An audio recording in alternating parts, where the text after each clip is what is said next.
Buenos días, mi nombre es Ramiro Alejandro Díaz Cota, soy estudiante de la licenciatura en gestión industrial.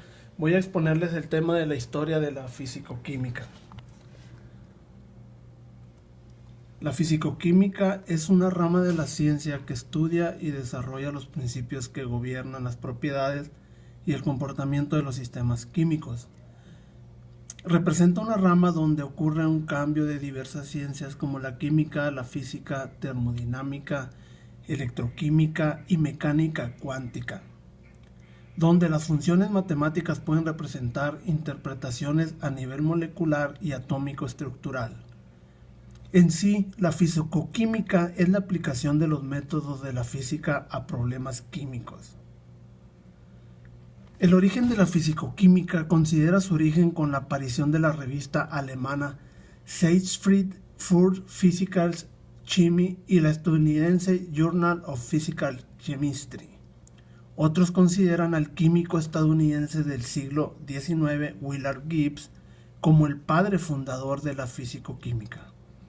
Gibbs, en su publicación de 1876, llamada On the Equilibrium of Heterogeneous Substances, Estudios sobre el equilibrio de sustancias heterogéneas, traducido, acuñó términos como energía, libre, potencial químico y reglas de las fases que años más tarde serían muy importantes en el estudio de esta disciplina. La fisicoquímica no se constituyó como especialidad independiente de química hasta finales del siglo XIX y principios del siglo XX. Aquí algunos ejemplos de físicos que contribuyeron al descubrimiento de la fisicoquímica. Robert Boyle fue el pionero en la fisicoquímica.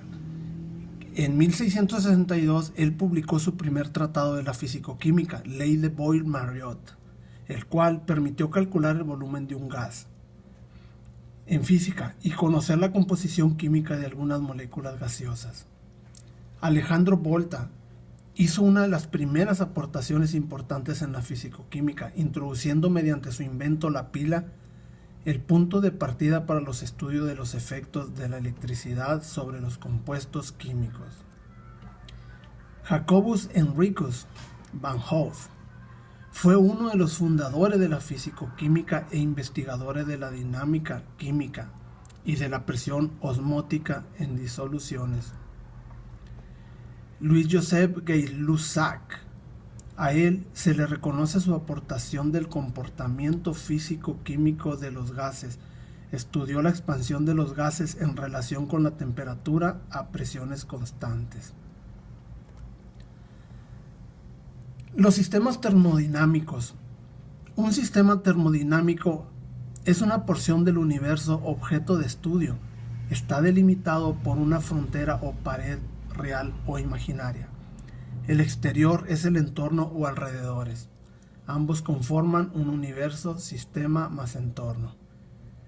Aquí una imagen debajo sobre el universo, que es igual a sistema más entorno. Propiedades y tipos de sistemas termodinámicos en sustancias puras. Una sustancia pura es aquella que tiene solamente una composición química y esta es invariable, homogéneo químicamente, pero no físicamente. Las sustancias puras pueden presentarse en distintas fases, sólido, líquido o gaseoso, dependiendo de los valores de presión y temperatura. Una sustancia puede estar como sólido, como líquido o vapor o presentarse en 2 o 3 fases a la vez. Se clasifican en elementos y compuestos. Propiedades de una sustancia pura. Son 2. Punto de ebullición, temperatura a la cual una sustancia pura en estado líquido se transforma en gas. Cada sustancia hierve a una temperatura determinada, característica de dicha sustancia. Y densidad. La densidad muestra la relación entre masa de una determinada cantidad de sustancia y el volumen que ocupa. Ecuaciones de estado. Las ecuaciones de estado son las que relacionan entre sí las distintas variables de un sistema. Las leyes de los gases son ecuaciones matemáticas que describen el comportamiento de los gases a medida que se mezclan. Son sometidos a presión y a cambios de temperatura. La presión que se ejerce en un gas o que éste ejerce y la temperatura de la muestra son medidas importantes en el cálculo usando estas leyes. Existen las ecuaciones para gases ideales y para gases reales. La ecuación para gases ideales, donde P es presión absoluta, B es igual a volumen y N minúscula son moles de gas, R igual a constante universal de los gases ideales y T es igual a temperatura absoluta. Las ecuaciones para gases reales, donde P es presión del gas, B igual a volumen del gas, N número de moles de gas, R es igual a constante universal de los gases ideales y T temperatura del gas. A y B son constantes determinadas por la naturaleza del gas con el fin de que haya la mayor congruencia posible entre la ecuación de los gases reales y el comportamiento observado experimental. El comportamiento de gases líquidos, sólidos y disoluciones de acuerdo a su estructura molecular.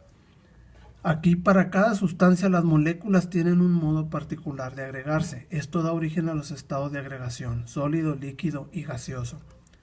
En los sólidos, a nivel molecular, veríamos que las moléculas están relativamente fijas, excepto por la agitación térmica, en posiciones bien definidas del espacio. Esto es debido a las fuerzas de las interacciones intermoleculares de la sustancia en cuestión, las cuales son tan fuertes que no permiten mucha libertad de movimiento a las moléculas del sólido. Líquido. Veríamos que las moléculas tienen mucha más libertad de movimiento, aunque se mantienen a distancias relativamente cortas unas de otras. Esto lo racionalizaríamos como debido a interacciones intermoleculares más débiles que en el sólido, por lo cual los líquidos mantienen su volumen pero no su forma. En el gas, las interacciones intermoleculares son tan débiles que permiten completa libertad de movimiento de las moléculas que lo constituyen. Por esta razón, los gases no mantienen su forma ni su volumen. De hecho, el modelo teórico más simple que existe para los gases, que es el modelo del gas ideal, supone que las moléculas del gas no interactúan en modo alguno. Esta es una imagen de la comparación molecular de estos tres gases, líquidos y sólidos. Aquí nos menciona que en el gas las partículas están separadas, tienen completa libertad de movimiento, como se mencionaba, y en los líquidos las partículas se encuentran muy cerca entre sí. En disolución, una disolución es una mezcla homogénea en una fase de dos o más componentes que pueden ser gases, líquidos o sólidos. El modelo más simple de disolución es el de disolución ideal. Al igual que en el gas ideal, en la disolución ideal se supone que las interacciones son del mismo tipo que las que existen entre las moléculas de las sustancias puras que componen la mezcla. Hasta aquí es todo con esta presentación. Gracias.